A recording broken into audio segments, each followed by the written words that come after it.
खित्ते में, चाहे वो भारत है, बांग्लादेश या श्रीलंका, सबसे महंगा पेट्रोल इस वक्त पाकिस्तान में। मैं डॉलर टर्म्स में बात कर रहा हूं। अपने अपने रुपए के लिहाज से पेट्रोलियम लेवी अलग से बढ़ा दी गई है। ये एक अजीब परेशान कुछ सूरत हाल है। और मैं आपको कंफर्म कर दूं, ये मैं आपको खबर दे रहा हूं, तज्जिया नहीं, खबर दे रहा हूं, वजारत तवानाई के अंदर काफी लेदे हुई है। एक शख्सियत ने इतना गुस्सा किया है कि अब यह कहा जा रहा है कि पेट्रोलियम डेवलपमेंट लेवी यानी एक टैक्स की सूरत है, वो कम से कम कुछ कम कर दी जाए।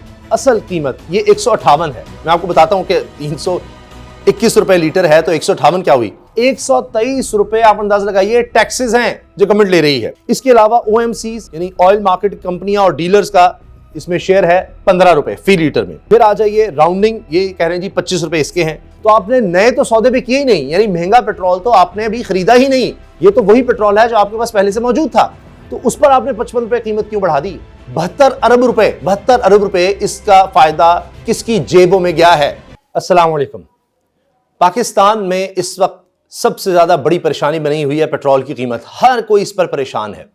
हुकूमती सतह पर ऐसे लग रहा है कि बहुत ज्यादा दबाव नजर आ रहा है, और यही वजह है कि जितने वज़रा हैं या नून लीग के पार्टी के जितने अहम लोग हैं, आपको नजर आएगा वो सब इस वक्त सोशल मीडिया पर एक्टिव हैं, जवाब दे रहे हैं कि जी क्यों ये कीमतें बढ़ाई गई, क्या वजह हुई इसकी, हम मजबूर हैं, आप इत्मीनान रखें, जल्दी कीमतें वापस हो जाएंगी जैसे ही हालात बेहतर होंगे। आप देखिए जंग की सूरत हाल की वजह से सारी बात हमें नजर आ रही है कि आउट ऑफ कंट्रोल हो रही है, हुकूमत पर दबाव बढ़ता चला जा रहा है। जंग के बारे में भी आगे जाकर बात करेंगे। अभी सूरत हाल ये है कि खित्ते में चाहे वो भारत है, चाहे बांग्लादेश या श्रीलंका, सबसे महंगा पेट्रोल इस वक्त पाकिस्तान में। मैं डॉलर टर्म्स में बात कर रहा हूं, अपने अपने रुपए के लिहाज से, अपनी करेंसी के लिहाज से। हर मुल्क में आपको मुख्तलिफ नजर आएगा, लेकिन जब डॉलर से कंपैरिजन करते हैं फी डॉलर कितना है, तो सबसे महंगा पेट्रोल इस वक्त पाकिस्तान में है, जो कि बहुत अलार्मिंग है। जब पेट्रोल सबसे महंगा है तो इसका मतलब है कि हर चीज उससे मुतासर हो रही है। तो आप कैसे कंपीट कर सकेंगे अपने पूरे इलाके में? यानी आप देखिए कि इसका मतलब है कि हमारी तमाम अशिया वो महंगी हो जाएंगी। आना जाना, किराए 1.5 गुना बढ़ गए हैं, 1.5 गुना। पाकिस्तान की तारीख में कभी इतना बड़ा इजाफा नहीं हुआ, एक दफा में कभी इतना बड़ा इजाफा नहीं हुआ कि 55 रुपए फी लीटर इजाफा कर दिया जाए। अब इसमें मसला यह भी है कि पेट्रोलियम लेवी भी शामिल है, पेट्रोलियम लेवी अलग से बढ़ा दी गई है। यह एक अजीब परेशान कुछ सूरत हाल है। और मैं आपको कंफर्म कर दूं, ये मैं आपको खबर दे रहा हूं, तज्जिया नहीं, खबर दे रहा हूं कि वजारत पेट्रोलियम के अंदर, तवानाई बल्कि कहिए, वजारत तवानाई के अंदर काफी लेदे हुई है। उसको आप चीखो पुकार कह लें, गुस्सा कहें, शोर कह लें, यानी इतना गुस्सा कि आउट ऑफ कंट्रोल होना। तो एक शख्सियत ने इतना गुस्सा किया है कि अब यह कहा जा रहा है, हो सकता है जब तक आप वीडियो देखें हो गया हो, अल्लाह करे, कि पेट्रोलियम डेवलपमेंट लेवी यानी एक टैक्स की सूरत है, वो कम से कम कुछ कम कर दी जाए। क्योंकि वो बढ़ाने का क्या तुक था कि पहले ही आपने इतना टैक्स वसूल किया हुआ है फी लीटर पेट्रोल पर, तो उसको मजीद आप क्यों बढ़ा रहे हैं? अब आप ये देखें कि इसमें कुछ अदादो शुमार है जो मैं आपके सामने रखना चाह रहा हूं, जो बड़े हैरानकुन है। और ये एक ऐसे मारे मईशत की तरफ से सामने आ रहे हैं जो माजी की हुकूमत के बहुत ज्यादा खिलाफ रहे हैं। नहीं तो फिर कहा जाए कि इस हुकूमत के लिए शायद कोई नरम गोशा हो। फरूख सलीम साहब है, और मौजूदा हुकूमत के लोग भी इनको बड़ा सराहते हैं कि जी इनकी बड़ी इज्जत करते हैं। फरूख सलीम साहब ने लिखा है पेट्रोल की कीमत 321 रुपए फी लीटर। अब वो आगे बता रहे हैं, अब असल कॉस्ट जो है, असल कीमत ये 158 है। मैं आपको बताता हूं कि 321 रुपए लीटर है, तो 158 क्या हुई जनाब? वैसे तो पेट्रोल की कीमत बन रही है 158 रुपए फी लीटर, लेकिन इसमें गवर्नमेंट के टैक्सेस और लेवीज शामिल करें तो कितने हैं? 158 जो इसकी कीमत है पेट्रोल की, 123 रुपए। 123 रुपए आप अंदाजा लगाइए टैक्सेस हैं जो गवर्नमेंट ले रही है। इसके अलावा OMCs यानी ऑयल मार्केट कंपनियां और डीलर्स का इसमें शेयर है 15 रुपए फी लीटर में। फिर आ जाइए राउंडिंग, ये कह रहे हैं जी 25 रुपए इसके हैं। और फिर पंप पे प्राइस क्या मिल रही है आपको? 321 रुपए, ये आप शामिल कर लीजिए। हकीकी कीमत है 158, बाकी टैक्सेस और दूसरों का हिस्सा ये सब आप मिला लीजिए। तो सोचिए कि कहां 158 और कहां 321 का फिर आपको पंप पर ये दस्तयाब हो रहा है। उसमें पंप वालों ने अपना शेयर रखना है, ऑयल मार्केटिंग ने अपना रखना है, डीलर्स ने अपना रखना है, और सबसे बड़ा शेयर किसको जा रहा है? गवर्नमेंट को जा रहा है। यानी जितनी असल कीमत है उससे थोड़ा कम ही टैक्स है। 123 रुपए तक टैक्स आ गया और 158 तो कीमत है। तो हुकूमत क्यों नहीं टैक्स कम कर सकती आवाम को रिलीफ देने के लिए? इसलिए कि टैक्स टारगेट ही पूरा नहीं हो रहा, और जो लोग टैक्स देते हैं उन्हीं से टैक्स मजीद लिया जा रहा है। अच्छा, उन्हीं को निचोड़ दो।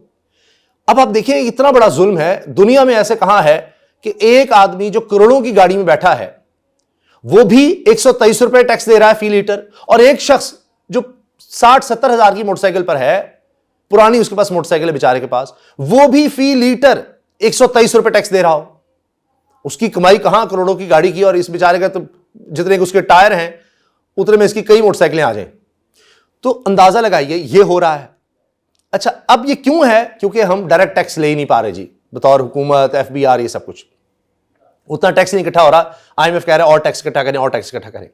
लोगों की डिमांड ये है कि आप अपना तो कुछ कम करके दिखाएं, कहें कि जी ये जो जहाज हम ले जा रहे हैं इसमें कुछ हम भी शामिल कर देते हैं, हम अपने ऊपर जो लामहदूद पेट्रोल है उसमें कमी ला रहे हैं, हमारे साथ जो 20-20 गाड़ियां हैं उनमें हम कमी ला रहे हैं। कहेंगे ये इससे कितने करोड़ बच जाएंगे, कितने अरब बच जाएंगे। लेकिन आप देख रहे हैं कि लोग अपनी आमदनी जाते देख रहे हैं। पेट्रोल के खर्चे पूरे करने के लिए, ट्रैवलिंग पूरी करने की नेसेसिटी है, अपनी खुराक कम कर रहे हैं, अपना लिबास उस पर कंप्रोमाइज कर रहे हैं, बच्चों की तालीम पर कंप्रोमाइज कर रहे हैं। ये हालात हो चुके हैं पाकिस्तान में। और मैंने आपको बताया, जो मैंने अर्ज की थी शुरू में, कि हम रीजनल ममालिक से इसलिए ज्यादा मुवाजना करते हैं कि वहां पर फिर वो जो प्रोडक्ट बना रहे हैं, क्योंकि आना जाना महंगा हो गया पेट्रोल की वजह से, डीजल की वजह से, हत्ता कि हर चीज महंगी हो गई, तो हम जो चीजें बनाएंगे एक्सपोर्ट करने के लिए वो भी निस्बतन महंगी हो जाएंगी। तो हम कैसे बाहर बेच सकेंगे? और इससे क्या होगा? इकोनॉमिक स्लो डाउन आ जाता है, लोग अपने खर्चे कम करते हैं, हर लिहाज से कमी हो जाती है, और फिर उससे टैक्स भी कम करना होना शुरू हो जाएगा।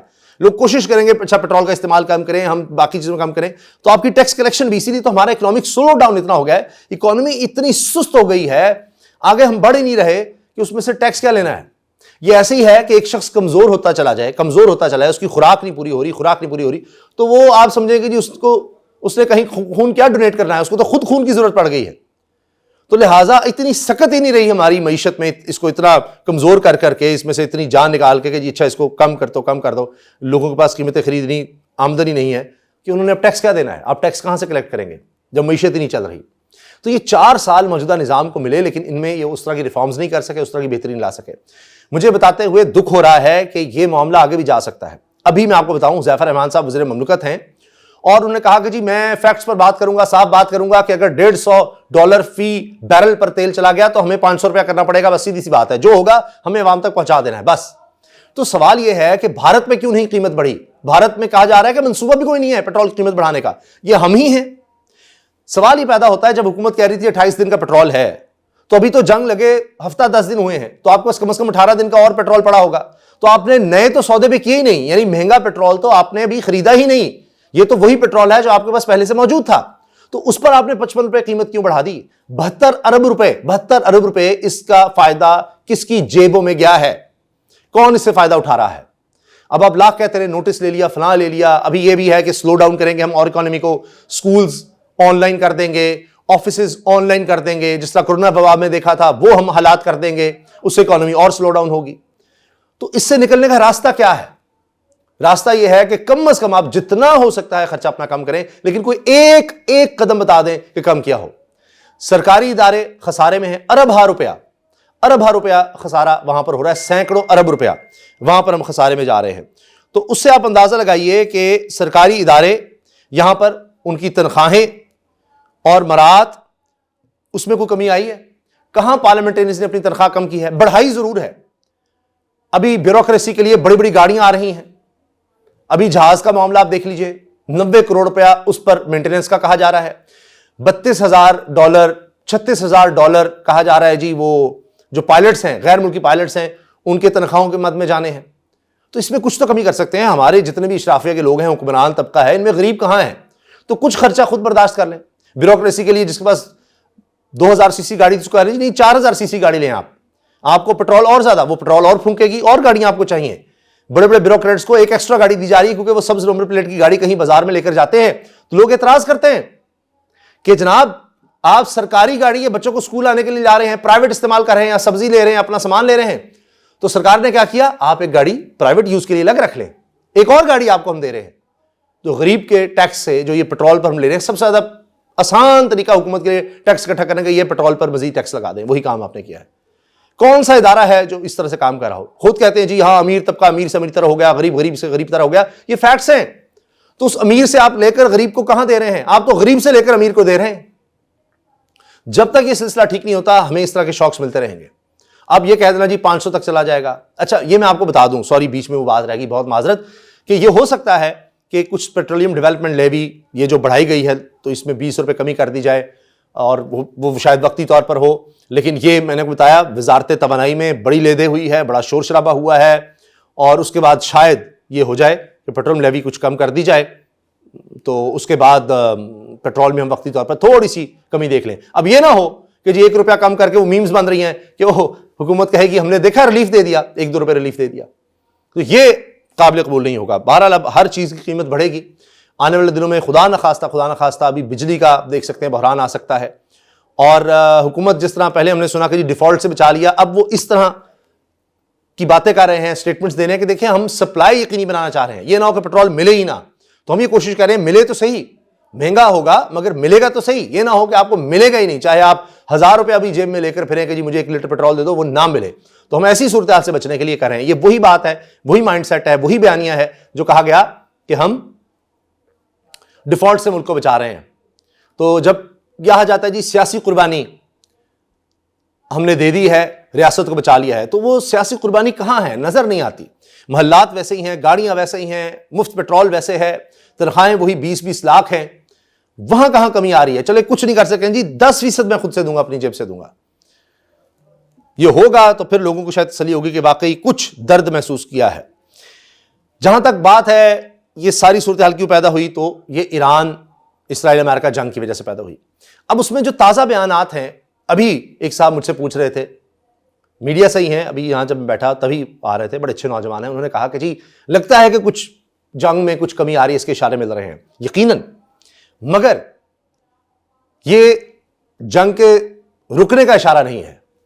ऊपर नीचे चीजें हो सकती हैं, कभी एकदम हमला तेज हो गया, एकदम हमले रुक गए, मगर अभी कुछ ऐसा हम नहीं कह सकते कि जंग बंदी की तरफ चीजें जा रही हैं। हां, डोनाल्ड ट्रंप ने जो बात की है ना कि जी देखें ईरानी सदर ने माफी मांग ली है, माजरत कर ली है, और ये इसलिए हुआ है कि हमने इतनी बमबारी की इस वजह से हुआ है कि उन्होंने हमसाया मुल्कों से माफी मांग ली है।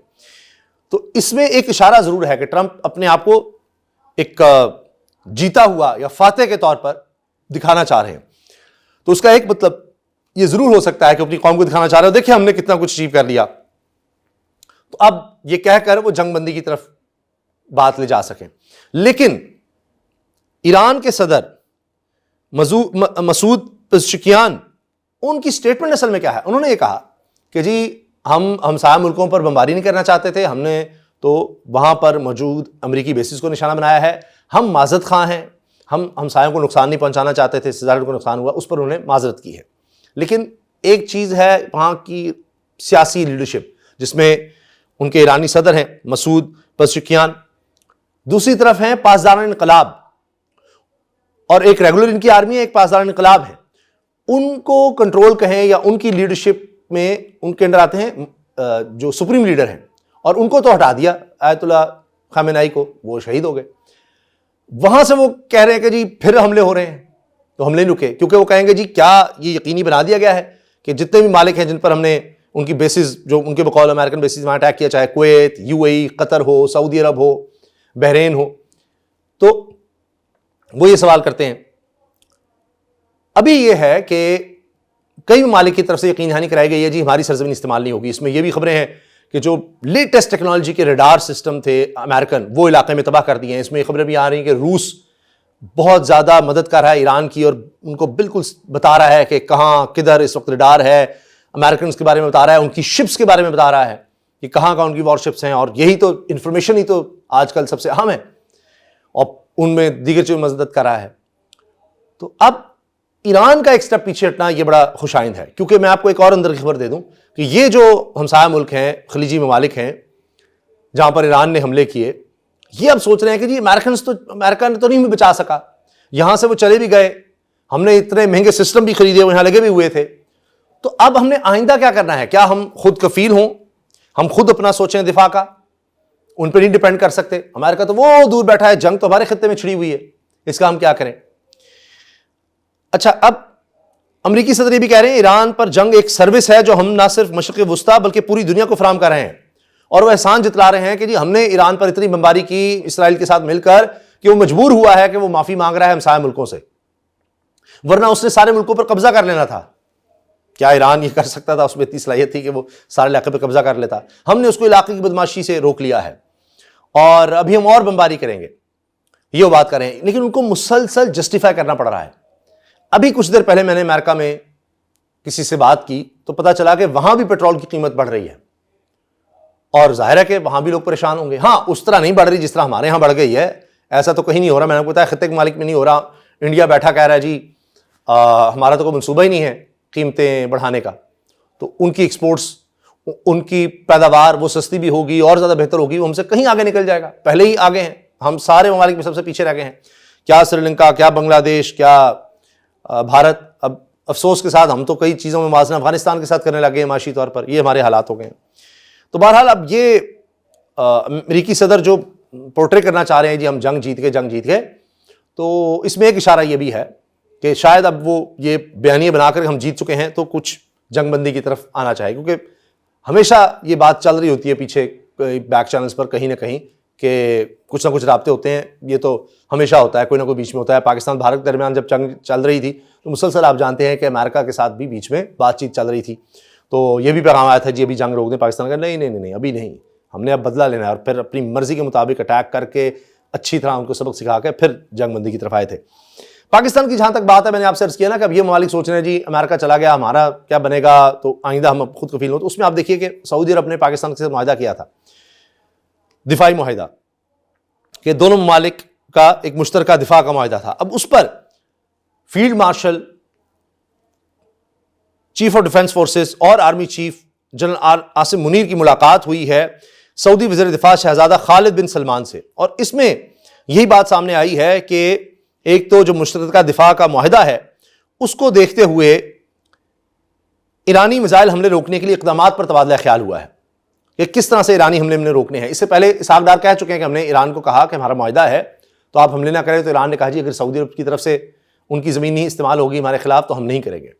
तो अब यही देखा जा रहा है कि किस तरह आगे बढ़ना है, सऊदी अरब के दिफा को किस तरह मजबूत बनाना है। और अभी यूएई के सरबराह की स्टेटमेंट भी आई है कि जी हम कोई आम शिकार नहीं बनेंगे, हम जो हो सकेगा वो करेंगे। तो उनकी तरफ से स्टेटमेंट आ रही है।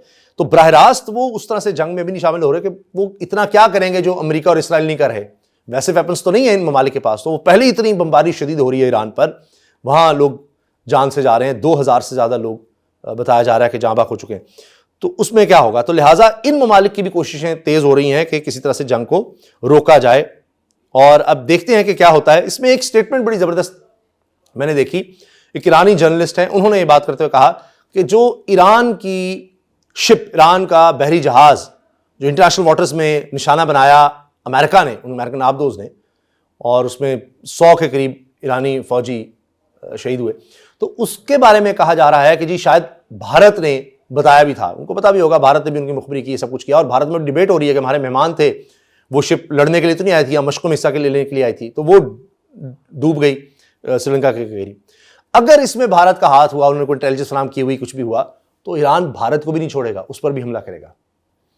तो इसका मतलब यह है कि ईरान ये सोचकर बैठा है कि जी हमने जो भी हो जंग को फैलाते चले जाना है, फैलाते चले जाना है, और ये नहीं कि हम अकेले शिकार होते चले जाएं। इतना फैला देंगे, इतने स्टेक्स हाई कर देंगे, जिसमें आपने एक मिसाल देखी, आपने हुर्मुज़ बंद करने के बारे में, कि ऑयल की, गैस की प्राइसेस यहां तक चली गई हैं, पूरी दुनिया हिलकर रह गई है कि उनको मजबूर कर दें हम कि जी आप ये जंग रोकें। ये ईरान की स्ट्रेटजी है और जितना अरसा हो सके ईरान इसको आगे ले जाने की कोशिश कर रहा है। तो स्टेटमेंट्स इस तरह की जरूर हैं, बैक चैनल पे बातचीत जरूर है, लेकिन अभी फौरी कि जी अगले चंद घंटों में कुछ जंग बंद हो जाए, ऐसा कुछ नजर नहीं आ रहा। अल्लाह करे जल्द अज जल्द ऐसा हो, लेकिन अभी ये लग रहा है कि शायद अभी हमले रहेंगे और शायद उतनी तेजी ना रहे, लेकिन दोनों तरफ से अभी हमले। हाँ, अमेरिका इसराइल तो हमले तेज करने वाले हैं, वो तो कह रहे हैं कि और जगहों को भी निशाना बनाएंगे। लेकिन अगर ये ख्याल है कि जी मजीद हमले करने से और जगहों को निशाना बनाने से हम रजीम चेंज कर लेंगे, या ईरान हथियार डाल देगा कि जी हम मजीद जंग नहीं कर रहे आपसे, बस अब बस करते हैं, जो आप कहते हैं हम मान लेते हैं, वो तो शायद जंग रोक देंगे। मगर जो शराइत अमेरिका की थी जंग छेड़ने से पहले, उनमें से कोई एक भी पूरी होती नजर नहीं आती। ना मिसाइल प्रोग्राम खत्म होता नजर आ रहा है, ना न्यूक्लियर प्रोग्राम उस तरह से, और ना ही रजीम चेंज।